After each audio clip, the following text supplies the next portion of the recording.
Alors, on va parler d'un sujet aujourd'hui que beaucoup de personnes vivent, dont on ne parle pas vraiment en profondeur, je trouve, les ruminations nocturnes.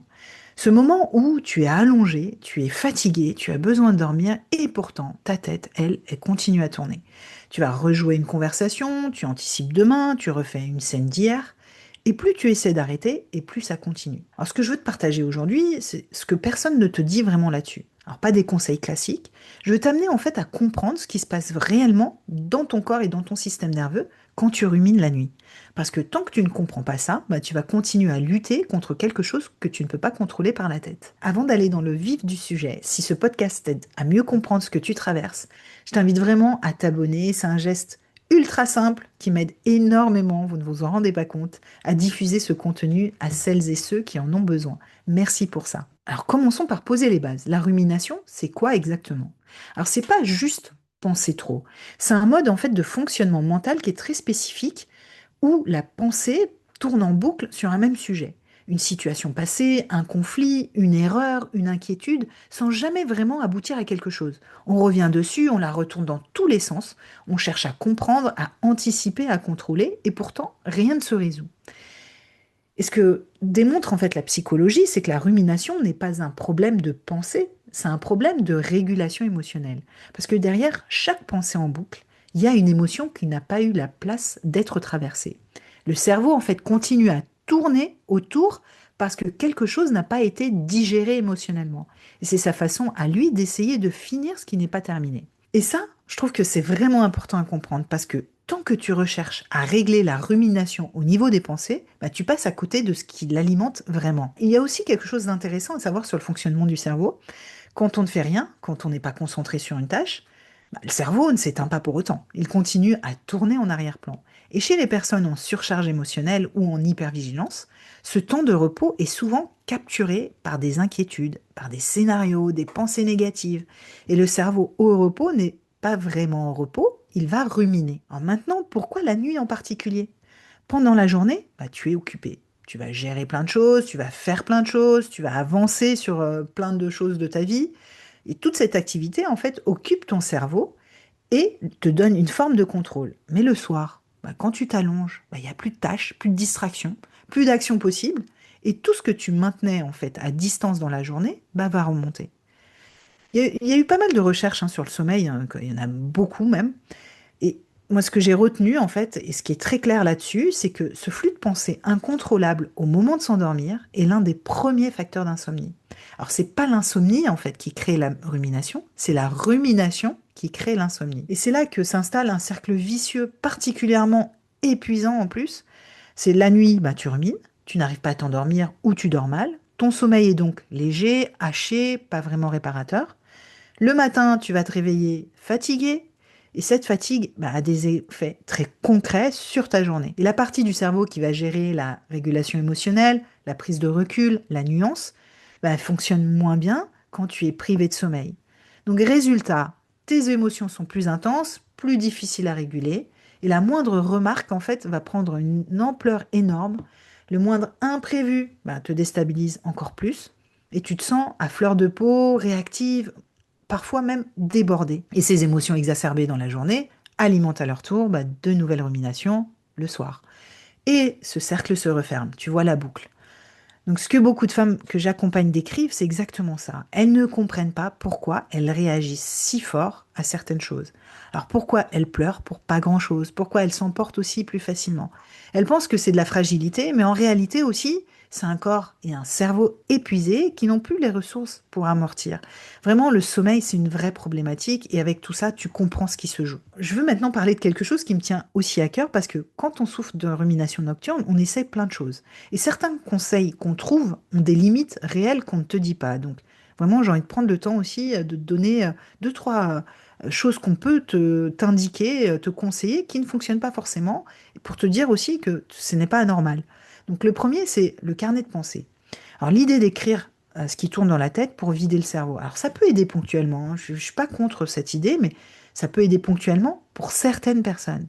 Mais si tu es déjà très activé le soir, sincèrement, écrire tes ruminations peut aussi les amplifier. En fait, tu leur donnes plus d'espace, tu les développes, tu les analyses à nouveau, et parfois, en fait, tu sors de l'exercice encore plus dans ta tête qu'avant. La deuxième aussi que j'observe, ce sont les techniques un peu de distraction. Alors ça, c'est pas des conseils, c'est plus nous qui le faisons un peu spontanément.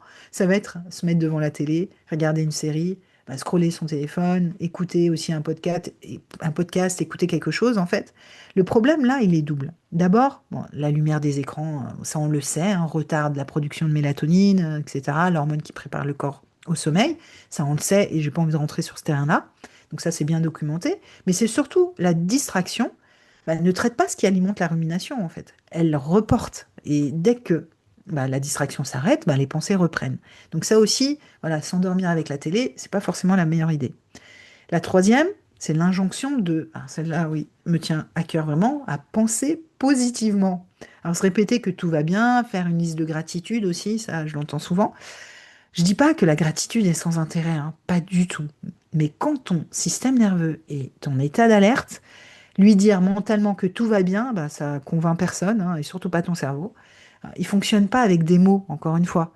Il fonctionne avec des signaux qui viennent du corps. Donc j'en viens à qu'est-ce qui fonctionne vraiment? Donc tu l'auras compris, sortir des ruminations nocturnes ne se passe pas par la tête, encore une fois, ça passe par ton corps, parce que ton corps a ses propres voies pour sortir de l'état d'alerte.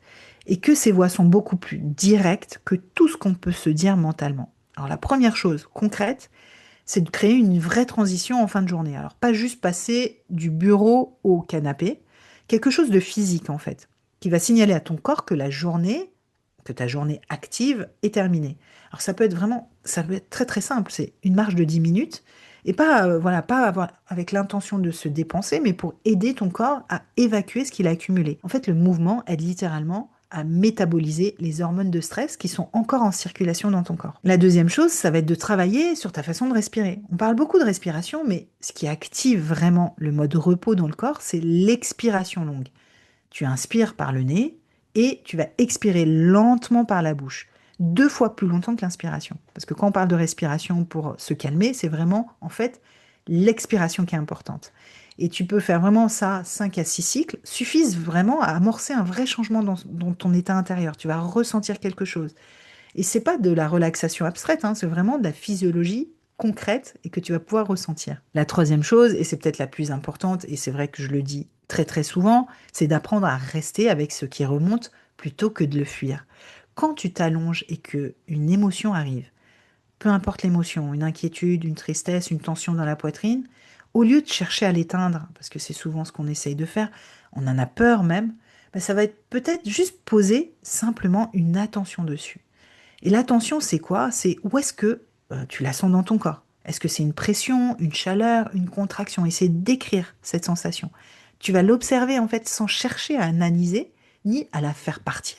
Juste l'observer dans sa dimension. Est-ce que c'est chaud-froid? Est-ce que c'est gros, pas gros? Voilà, vraiment essayer de la décrire. Et souvent, une émotion qui a de la place pour exister se calme bien plus vite qu'une émotion contre laquelle on lutte. Alors, c'est pas simple au début, je sais.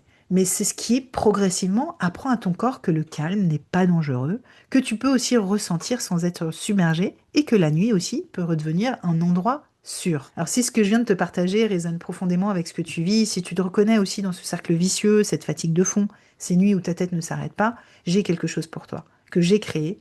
C'est un week-end immersif, les 18 et 19 juillet, qui se passe dans les Landes. Ce week-end s'appelle Ressentir. Donc, ça sera vraiment en pleine nature, au cœur d'une grande forêt. Il y a 125 hectares de forêt.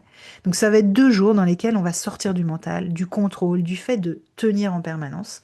Je vais t'inviter à revenir à ton corps à travers différentes pratiques. On a un programme vraiment varié de l'expérientiel, du mouvement, du silence, de la respiration, tout ça au cœur de la nature, parce que encore une fois, comprendre ne suffit pas. Le corps a besoin de vivre l'expérience du calme, pas juste de la comprendre mentalement. Et c'est exactement l'espace que je crée. Alors si tu sens que c'est le bon moment pour toi, toutes les infos sont dans la description de cet épisode. Et si tu as des questions, écris-moi directement, j'y répondrai avec grand plaisir. Voilà pour cet épisode, j'espère sincèrement qu'il t'a apporté quelque chose de concret et de différent sur ce que tu vis la nuit. Merci pour ta fidélité et ton écoute et je te dis à mercredi prochain pour un nouvel épisode.